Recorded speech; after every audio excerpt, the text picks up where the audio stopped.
अभियान और BMP tank को हम देख पा रहे हैं किस तरीके से यहां पर। गुरसिमरन, ये जानना बेहद जरूरी है कि जो एरिया डिफाइन किया गया है, तो हम जंगलों को भी देख रहे हैं और उन इलाकों को देख रहे हैं जहां पानी भी है और ये टैंक हर तरफ ढूंढ रहे हैं। तो जिस सोर्स की आप बात कर रहे हैं कि ये कहां से आए और कितने हथियार इनके पास थे, कौन इनका आका था, ये सारी चीजें कवायद के दायरे में आती हैं। फिलहाल खबर हम जानना चाहेंगे कि क्या एरिया, क्या प्रीमाइसेस बांधे गए हैं जहां पर ये ऑपरेशन चलाए जा रहे हैं।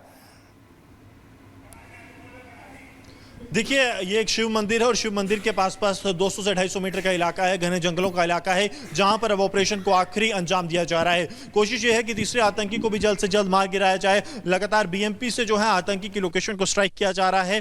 इसके साथ साथ जो पैरा फोर्सेस हैं, जो कि भारतीय सेना की स्पेशल फोर्सेस हैं, वो इस ऑपरेशन का हिस्सा है और जम्मू पुलिस की तरफ से स्पेशल ऑपरेशन ग्रुप जिसमें शामिल है, ये है कि जल्द से जल्द आतंकियों को घेरा जाए। उसके बाद क्योंकि आतंकी जो है ये फिदाइन बताए जा रहे हैं, पहला जो आतंकी मारा गया और दूसरा आतंकी मारा गया, दोनों की जैकेट्स में जो है आईडी लगी हुई थी, तो तीसरा आतंकी भी फिदाइन हो सकता है। तो जब तक जो इस थ्रेट को न्यूट्रलाइज ना किया जाए, तब तक आतंकी के पास जाने का जोखिम जो है वो सुरक्षा बल नहीं उठाना चाहते। क्योंकि अगर आप जम्मू कश्मीर के इतिहास पे देखें तो ये इतिहास का सबसे सफल ऑपरेशंस में से एक है, जहां किसी भी तरह का कोलैटरल डैमेज सुरक्षा बलों को नहीं हुआ। जम्मू कश्मीर पुलिस, भारतीय सेना, सीआरपीएफ जो भी इस ऑपरेशन का हिस्सा थे, किसी को भी कोलैटरल डैमेज नहीं हुआ। तो वो चाहते हैं कि इस ऑपरेशन की शुरुआत जो है अच्छे पे हुई है, तो कहीं ना कहीं बिना किसी नुकसान के इस सर्च ऑपरेशन चल रहा है उसकी तस्वीरें भी सामने आ रही है। बहुत शुक्रिया आपका तमाम जानकारी के लिए। नजर रखिएगा, आपसे आगे भी अपडेट लेंगे। लेकिन अब खबरों में आगे बढ़ेंगे, बात करेंगे लद्दाख की, जहां से चीनी सेनाएं अब डिसएंगेजमेंट की तरफ बढ़ रही हैं।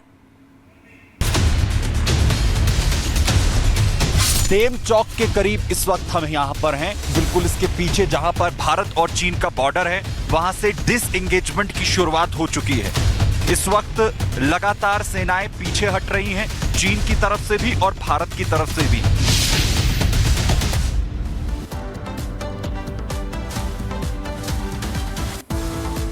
तो जिस तरीके से दोनों ही देशों के बीच में सहमति बनी, उसके बाद भारतीय और चीनी सेना के बीच पूर्वी लद्दाख सेक्टर के डेप्सांग और साथ ही डेमचोक में डिसएंगेजमेंट की प्रक्रिया अब शुरू हो गई है। और यही वजह है कि 80 से 90% जो सेनाएं हैं वो कल हटा ली गई थी और जो बची हुई सेना है वो आज हट जाएगी और दोनों ही पहले वाली स्थिति में लौट आएंगे। अब यानी कि दोनों ही देशों की जो सेनाएं हैं वो अपनी अपनी तरफ पीछे हो जाएंगी। जो स्ट्रक्चर तैयार किए गए थे वो सब भी हटा लिए जाएंगे और उन्हें हटाने के साथ साथ जो आगे की स्थिति है वो पूर्व की तरह हो जाएगी। यानी जहां पर भारतीय सेना होती थी, जहां पर चीनी सेना होती थी, अब वो वहीं पर आकर के अपनी पुरानी स्थिति में लौट आएगी, ताकि सेना का संघर्ष जो है वो अब वहां पर देखने के लिए ना मिले। इसे लेकर के सहमति बनी थी ब्रिक्स समिट के पहले और अब इसे ही पूरा करने के लिए आज जो ये आखिरी दिन है, बची हुई सेनाओं का भी डिसएंगेजमेंट यहां से जारी है। यानी कि आने वाले वक्त में हम देखेंगे कि जो पूर्व में स्थिति होती थी पूर्वी लद्दाख में,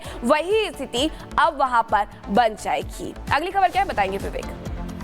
तो तंबू उखाड़े जा रहे हैं, साफ शब्दों में कह सकते हैं कि तंबू उखाड़े जा रहे हैं। जो वहां पर चीनी सेना के तंबू थे उसे हटाना शुरू कर दिया गया है और यहां पर प्रधानमंत्री नरेंद्र मोदी ने साफ तौर पर स्पष्ट किया था, जो भाषा आप बोलेंगे उसी तरीके से हम उसको उसी तरीके से जवाब देंगे। तो फिलहाल जो वस्तु स्थिति है कि अब सेनाएं हट रही हैं और जो हम आपको एक अपडेट भी हम इस पे हम देना चाहेंगे कि किस तरीके से पेट्रोलिंग का काम शुरू होने वाला है और जो बाकी की खबरें हैं अपडेट के साथ हम अपने सहयोगी के पास चलते हैं।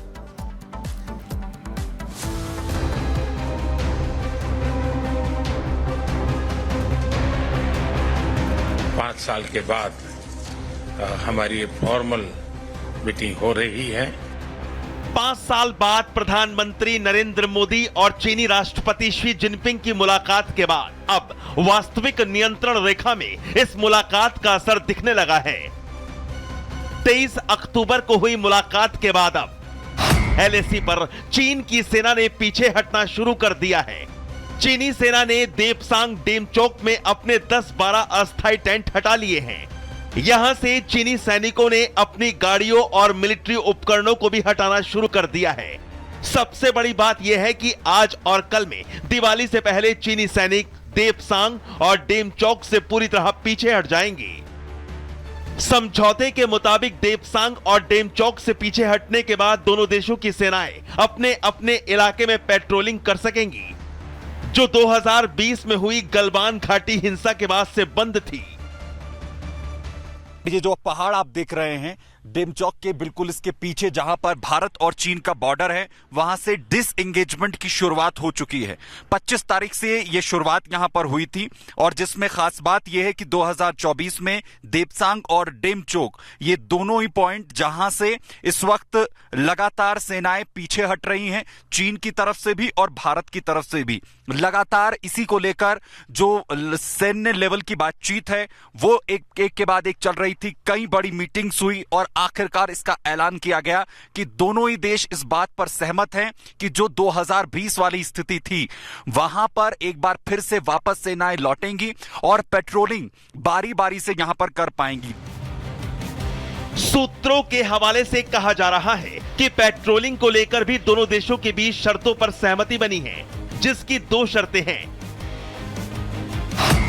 पहली शर्त है कि दोनों देशों की सेनाएं अलग अलग दिन पेट्रोलिंग करेंगी और दूसरी शर्त है कि दोनों देशों की सेनाओं को पहले से इसकी सूचना एक दूसरे को देनी होगी।